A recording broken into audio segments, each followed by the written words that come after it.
In today's video, I'm going to teach you how to download a file from Google Drive when you encounter an access warning. Sometimes getting past these warning messages can be quite a hassle, but I've got a few straightforward methods to help you out. Let's dive right in and explore these solutions together.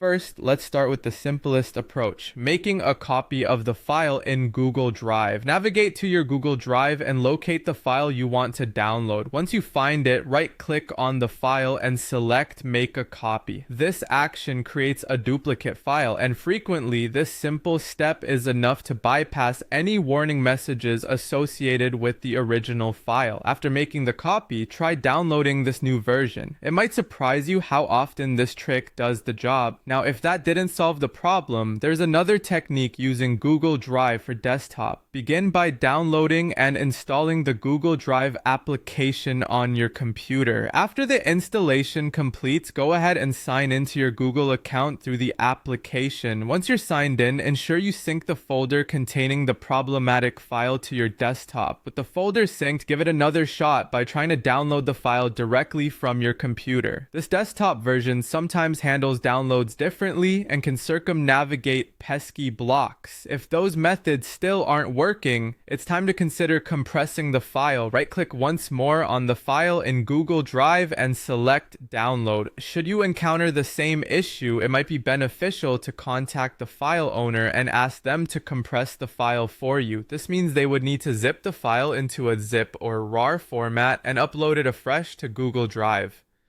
Once you attempt to download the compressed version, you'll find that Google Drive is generally more receptive to zipped files, even if their content was tagged earlier. Give this option a go. It can often provide the breakthrough you need. Another effective strategy involves using a shared link. Reach out to the file owner and request a shareable link. When you receive it, open this link in your browser's incognito mode. This process eliminates any cookies or browsing history that might be causing issues. Downloading the file from this incognito link can bypass the warning, allowing you to access what you need. Finally, and this is crucial, always remember to scan any downloaded files with your antivirus software before opening them.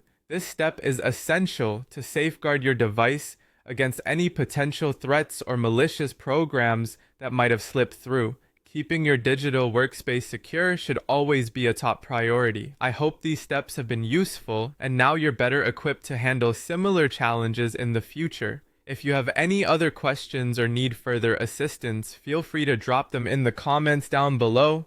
Thanks for watching, and good luck!